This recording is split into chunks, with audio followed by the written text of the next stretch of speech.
Good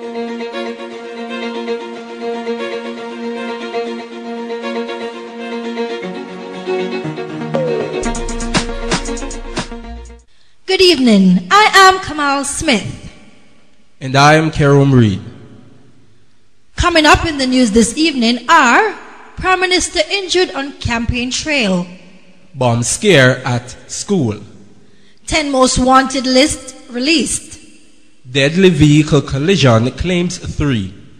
And in our international stories, French president assassinated, tsunami warning issued for Tonga. And in our world of sports, Jamaica's basketball team down in finals. Bolt set to run a 400 meter. Hot battle at the 23rd U.S. Open. These stories and more coming up.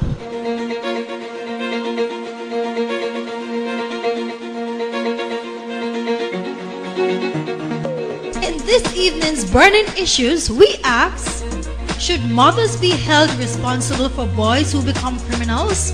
Call us now at 952-2342 with your answer. Burning Issues, brought to you by Coolidge Science and Technology Institute. Marcy, no, I can't go do my CXC them this year.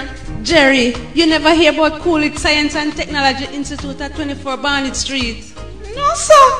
Yes, them register students for day or evening classes for CXC, maths, English, biochemistry, physics, and IT. Them are the science specialists. May I go down there right now? Jerry, today is Sunday. Call them tomorrow at 952-9209. All right, Coolidge Science and Technology Institute. Tomorrow, here I come.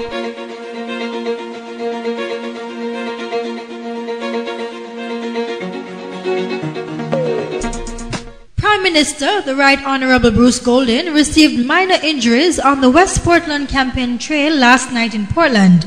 Mr. Golding, who was campaigning with Darrell Vaz for the March 29 by-election for the West Portland seat, was hit by an object from the crowd while making a speech.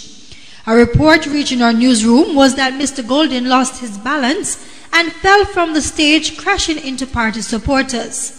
Our news team contacted the Information Minister, the Honorable Olivia Babsy-Grange, who reported that Mr. Golding was taken to the Port Antonio Hospital for treatment. There is no need to panic. Mr. Golding has only received a sprained ankle and bruises to his right knee. He's right now at home recovering. That was the voice of Information Minister, the Honorable Olivia Babsy-Grange. The man who threw the object was arrested and is now in police custody.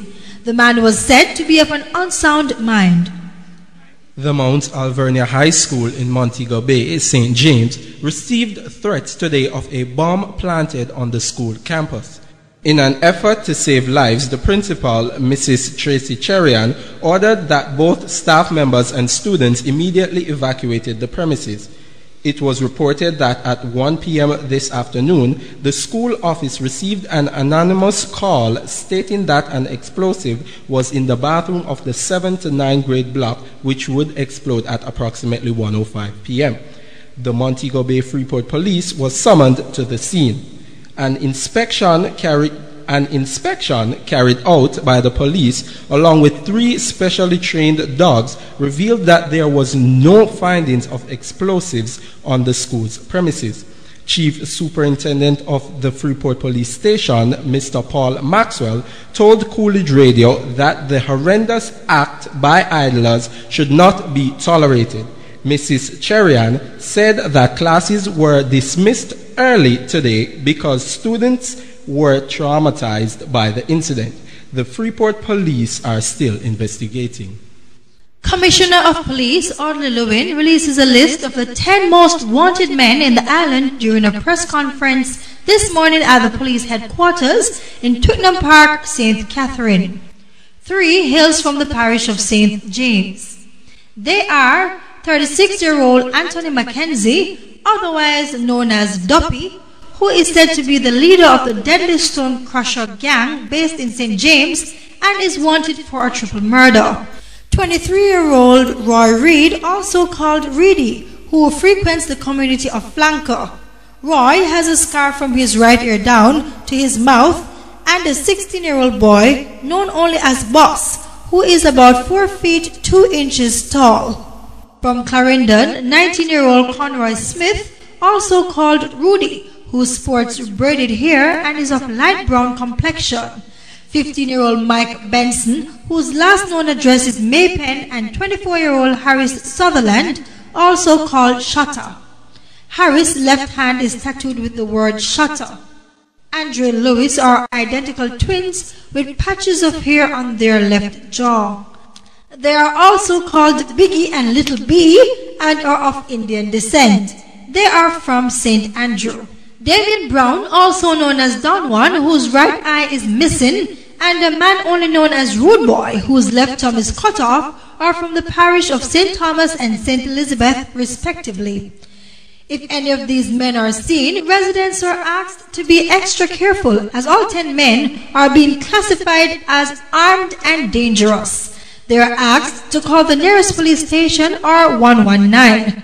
A reward of $200,000 is also being offered for information leading to any arrest. 3 persons are now dead after a vehicular collision along the Howard Cook Boulevard in downtown Montego Bay. Dead are 28-year-old Melissa Walker, 44-year-old Milton Smith, and 22-year-old Venetia Smith. Reports reaching the newsroom are that about 10 o'clock this morning, at the intersection of Harbor Street and Howard Cook Highway, a 2000 silver Toyota Corolla motorcar sped through a traffic light signal and collided with other vehicles from the oncoming traffic. The impact from the crash flung Milton and Venetia from the backseat of the Toyota motorcar some 30 meters away. The engine of the motorcar was also sent flying, ending up in the windscreen of a blue Honda Fit motorcar. The driver, 20-year-old Melissa Walker, died on the spot. Sam Sharp Square in St. James was the scene of a gruesome finding this morning, as 2 headless bodies were found lying amongst the statues of our national heroes. A taxi operator who plies the Mount Salem route reported that at about 5:30 a.m. this morning, he parked his vehicle in the vicinity to wait on passengers when he saw 2 feet protruding between 2 of the statues. He said he walked closer with the intention of accosting the individual when he made the discovery. No head was on the body, and a second body was seen in the same condition. He then called the police. Passers-by who gathered at the scene uttered their disgust at the incident, saying this act is the worst they have seen in St. James. Police theorized that the men were killed elsewhere and their bodies taken to that location because there are no signs to suggest that the murders actually took place where the bodies were found.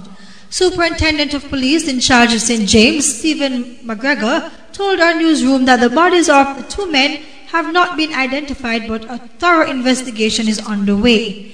He is also asking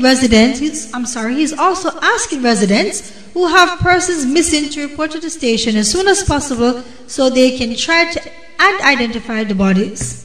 Jamaica Public Service Company, JPSCo, will be implementing an electricity theft system this month.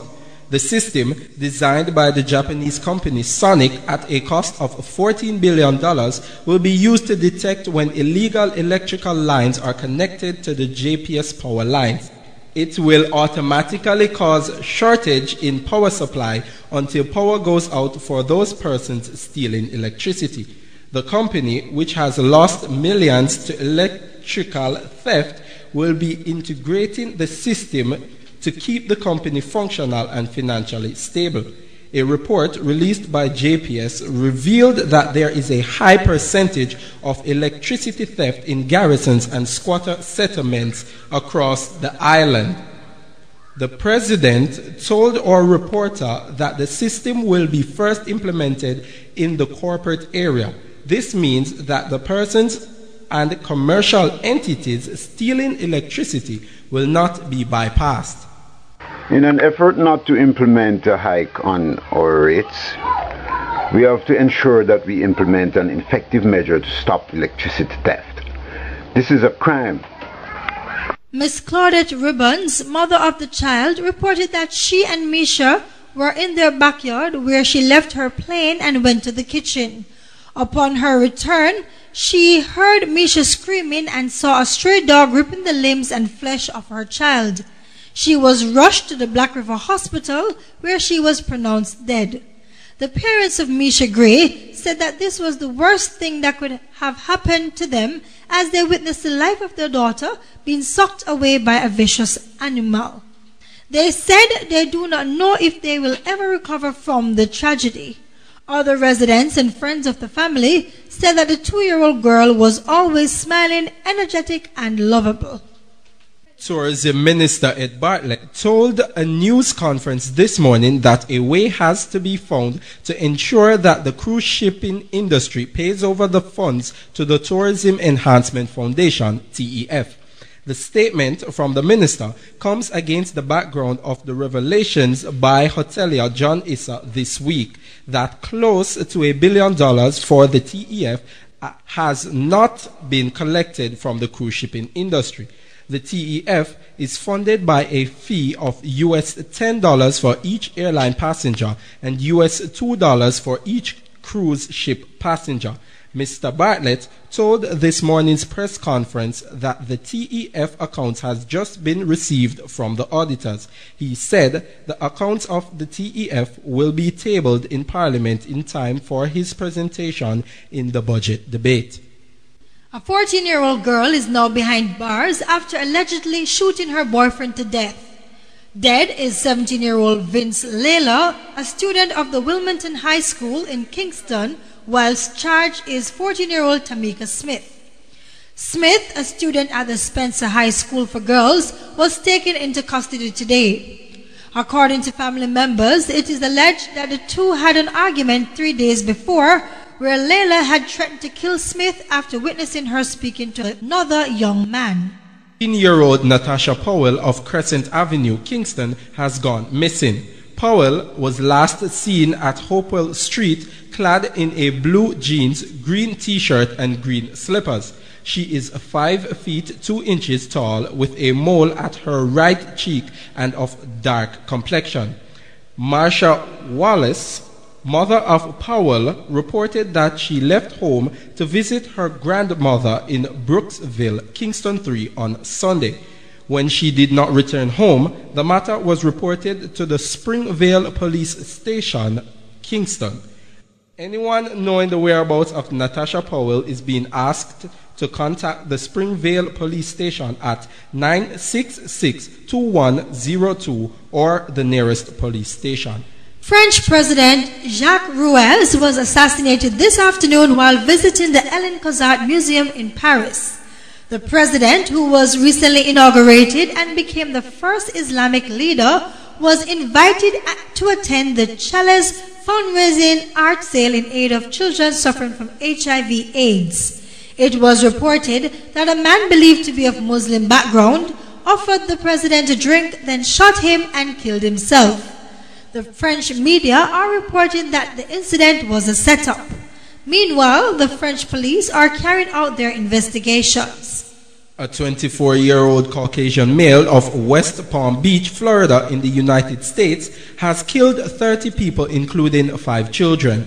The unidentified assailant was seen on CCTV footage killing several persons after robbing them at gunpoint in a supermarket.